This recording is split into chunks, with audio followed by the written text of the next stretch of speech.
the back and forth in the comments section between a number of people. So you got Dwight McDaniel saying, fine. Finley, well, he writes finally, his name's spelled incorrectly here. Finley was horrible last year, piss poor effort on most plays, going through the motions. Then Charles comes back and says, Dwight, you're on drugs. LMAO. He was the only one that put everything on the line for his team last year. He was going so hard, injury caught up with him. Idiot. Stop talking about football as soon as possible. Clearly, you make false statements about a true baller. Then we got Dwight coming back with he must be his cousin. And then we've got Charles coming back with Dwight McDaniel. He's not my cousin. I just think you guys don't watch football at all. Watching one or two games doesn't make you an expert. Oh, it's good stuff. Oh, man. Those boys are going at it. All right. We love the passion. Love the passion. That's the U fan base. That's the U universe, man. We get after each other. And I used to get there were players, if anybody watched my channel, there's a couple players I went after very passionately also. But I think we kind of all grow a sense of understanding. They play for Miami. They wear the U, they're hated across the country. Why should we add to that?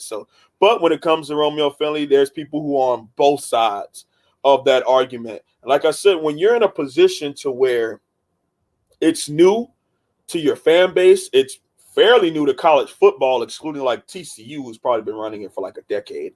I know Clemson had been running a portion of it for about 5 to 6 years. I remember Nick Saban in the 2015 national championship game, when he brought in Mika Fitzpatrick, played their star, which is a version of the striker.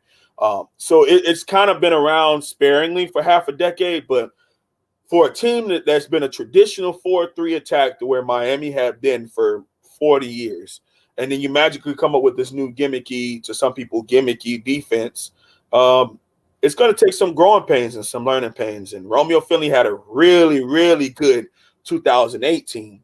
But he seemed to get attacked in coverage a lot in 2019. So I can understand both sentiments. But when you watch as much film and you evaluate what you believe to be their assignments, because obviously we're not in the rooms, and you just kind of got to go off of what you're seeing and what coverage assignments is your knowledge of cover 3, cover 2, cover 4, cover 6, cover 9, things of those natures.